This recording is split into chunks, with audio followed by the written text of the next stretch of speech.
Price the Lord. അനുഗ്രഹിക്കപ്പെട്ട ഈ നല്ല സമയത്തിനായി നന്ദിയോടെ കർത്താവിന് സ്തോത്രം ചെയ്യുന്നു.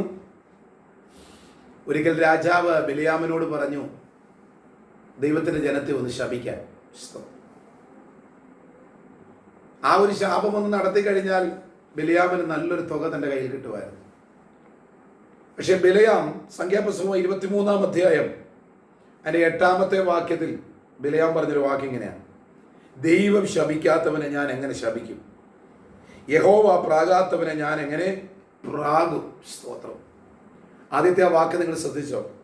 ദൈവം ശപിക്കാത്തവനെ ഞാൻ എങ്ങനെ ശപിക്കും? സ്തോത്രം. അപ്പൊ നമ്മുടെ ജീവിതത്തിൽ എന്തെങ്കിലും ഒന്ന് സംഭവിക്കണമെങ്കിൽ അത് ദൈവം അനുവദിച്ചിട്ടേ സംഭവിക്കത്തുള്ളൂ.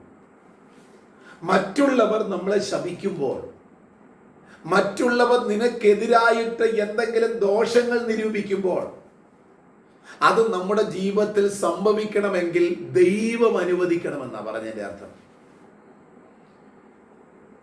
ബിലിയാമിനോട് രാജാവ് ശപിക്കാൻ, ദൈവജനത്തെ ശപിക്കാൻ പറയുമ്പോൾ തനിക്ക് വേണമെങ്കിൽ ഒരു ശാപമൊക്കെ ഒന്ന് കൽപ്പിച്ചിട്ട് കിട്ടുന്ന പണവും വാങ്ങിച്ചുകൊണ്ടങ്ങ് പോകാം. പക്ഷേ ദൈവവൃത്തനായ ബിലിയാമിന് അറിയാം തൻ്റെ ശാപമൊന്നും അവിടെ ഫലിക്കത്തില്ല. കാരണം ഇസ്രായേലിന്റെ പരിപാലകൻ ഉറങ്ങാത്തവനും മയങ്ങാത്തവനാ. നിത്യ തേജോമനായ ദൈവത്തിന്റെ സംരക്ഷണ വലയത്തിലാക്കിയിരിക്കുന്ന മക്കളെ ദൈവം അനുവദിക്കാതെ നമ്മുടെ ജീവിതത്തിൽ ഒന്നും സംഭവിക്കത്തില്ല. നമ്മുടെ തലയിലെ ഒരു മുടി പോലും താഴെ വീഴണമെങ്കിൽ അത് ദൈവം അറിഞ്ഞിട്ടേ സംഭവിക്കത്തുള്ളൂ. മറ്റുള്ളവർ നിനക്കെതിരായി, നിന്റെ കുടുംബത്തിനെതിരായി ചെയ്തു വെക്കുന്ന സകല മന്ത്രങ്ങളും തന്ത്രങ്ങളും ശാപങ്ങളും നമ്മുടെ മേൽ ഫലിക്കാതിരിക്കണമെങ്കിൽ ദൈവത്തിന്റെ സംരക്ഷണം നമ്മുടെ കൂടെ ഉണ്ടാകണം. ദൈവം അനുവദിക്കാതെ ഒന്നും നമ്മുടെ ജീവിതത്തിൽ സംഭവിക്കത്തില്ല. ദൈവത്തിന്റെ മക്കളായ നമുക്ക് ഒരു ശാപം വന്ന് ഭരിക്കുവാൻ ദൈവം അനുവദിക്കുമോ? പക്ഷെ നാം ദൈവത്തിന്റെ മകനാണോ, മകളാണോ? ദൈവത്തിന്റെ ഇഷ്ടമനുസരിച്ച് ജീവിക്കുന്നവരാണോ? വചനം പറയുന്നു, നിങ്ങൾ എന്നെ സ്നേഹിക്കുന്നു എന്ന് പറഞ്ഞാൽ പോരാ, എൻ്റെ കൽപ്പനകളൂടെ അനുസരിക്കണം. ദൈവത്തെ സ്നേഹിക്കുന്നു എന്ന് 10 പ്രാവശ്യം പറഞ്ഞത് കൊണ്ട് ദൈവത്തോടുള്ള സ്നേഹമാകത്തില്ല. പക്ഷെ ദൈവം നമ്മളോട് പറഞ്ഞ ആ വാക്കുകളെ നമ്മൾ അനുസരിക്കുവാൻ എപ്പോൾ നമ്മൾ സന്നദ്ധരാകുന്നു, അപ്പോൾ മുതൽ നാം ദൈവത്തിന്റെ പ്രൊട്ടക്ഷനിലാണ്. സ്തോത്രം. യേശു കർത്താവിനെ രക്ഷിതാവും കർത്താവുമായി ഹൃദയത്തിൽ അംഗീകരിച്ച് ഒരു ദൈവവൈതലായി തീരുമ്പോൾ മുതൽ ദൈവികമായ സംരക്ഷണം നമ്മുടെ മേൽ ആരംഭിക്കുക. നമ്മുടെ ജീവിതത്തിനകത്ത് എന്ത് സംഭവിക്കണമെന്ന് തീരുമാനിക്കുന്നത് ദൈവമാ. പിശാച് അലറുന്ന ശൃംഗമെന്ന പോലെ ആരെ വിഴുങ്ങേണ്ടു എന്ന് പറഞ്ഞ് ചുറ്റി ഓടി സഞ്ചരിക്കുമ്പോൾ അവന്റെ ഒരു അലർച്ച പോലും നിന്റെ ചെവിയിൽ കേൾക്കണമോ കേൾക്കാതിരിക്കണമെങ്കിൽ, അവന്റെ ഒരു പല്ലുകൾ പോലും നിന്റെ മേൽ തൊടാതിരിക്കണമെങ്കിൽ ദൈവത്തിന്റെ സംരക്ഷണ വലയം ഉള്ളിടത്തോളം കാലം അത് നടക്കയില്ല. ശത്രുവിന്റെ ഒരായുധവും നമ്മുടെ മേൽ ഫലിക്കയില്ല. ശത്രുക്കളുടെ ഒരു പദ്ധതികളും നമ്മുടെ മേൽ ഫലിക്കയില്ല. കാരണം നമ്മെ വിളിച്ചവൻ ദൈവമാണ്. പ്രിയപ്പെട്ടവരെ, നമ്മുടെ ദൈവം വിശ്വസ്തനാ. വഴിയിൽ നമ്മെ തള്ളിയിട്ട് പോകുന്ന ദൈവമല്ല.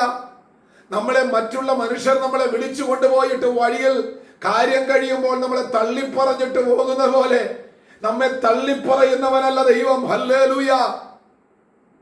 പിതാവായ ദൈവം പുത്രനായ ക്രിസ്തുവിനെ ഏൽപ്പിച്ച ദൗത്യം പൂർത്തീകരിക്കുന്ന സമയം വരെ നമ്മുടെ കർത്താവ് സകല വേദനകളും സഹിച്ച് അതേ സകലതും ഏറ്റെടുത്തുകൊണ്ട് കാൽവരി ക്രൂശിൽ കയറി താൻ പറഞ്ഞ അവസാനത്തെ വാക്കിങ്ങനെയാ: സകലതും നിവൃത്തിയായി. എന്താ?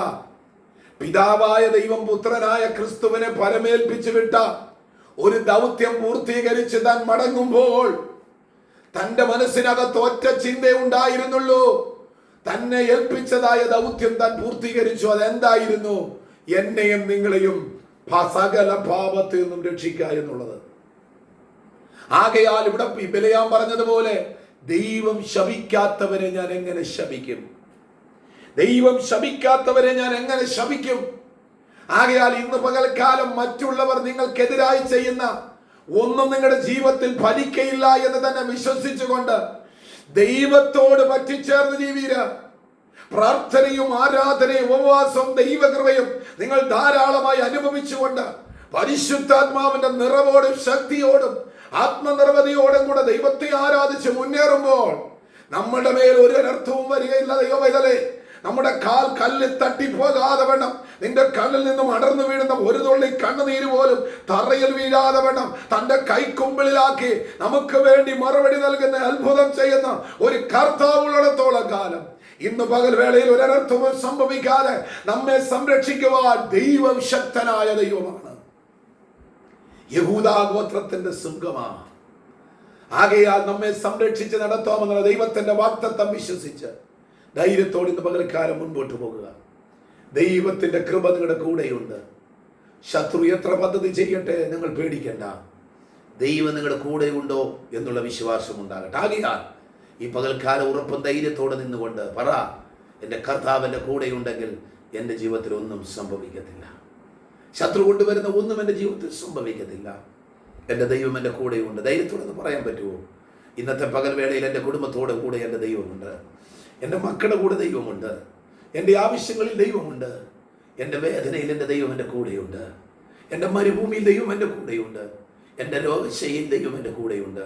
എത്ര പേർക്ക് പറയാൻ സാധിക്കും ദൈവം നിങ്ങളുടെ കൂടെയുണ്ടോ? ഒരു ശാപവും നിങ്ങളുടെ മേൽ വലിക്കുകയില്ല. ഒരു വിഷമവും നിങ്ങളുടെ ജീവിതത്തിൽ വരത്തില്ല. വരുന്ന വിഷമങ്ങളെ അവൻ മാറ്റിക്കൊണ്ടേയിരിക്കും. ആകയാൽ വിശ്വസിക്കുക, പ്രതികൂലങ്ങളെ മാറ്റുന്ന ദൈവം നിങ്ങളുടെ കൂടെയുള്ളത് കൊണ്ട് ഇന്നത്തെ അനർത്ഥങ്ങളും പ്രയാസങ്ങളും മാറാൻ പോകുന്നു. വിശ്വസിക്കുക, ഈ വചനത്തിൽ ധൈര്യപ്പെടുക. ഈ വചനങ്ങളാൽ ദൈവം നിങ്ങളെ ഓരോരുത്തരെയും അനുഗ്രഹിക്കുമാറാകട്ടെ. ആമേൻ. Praise the Lord.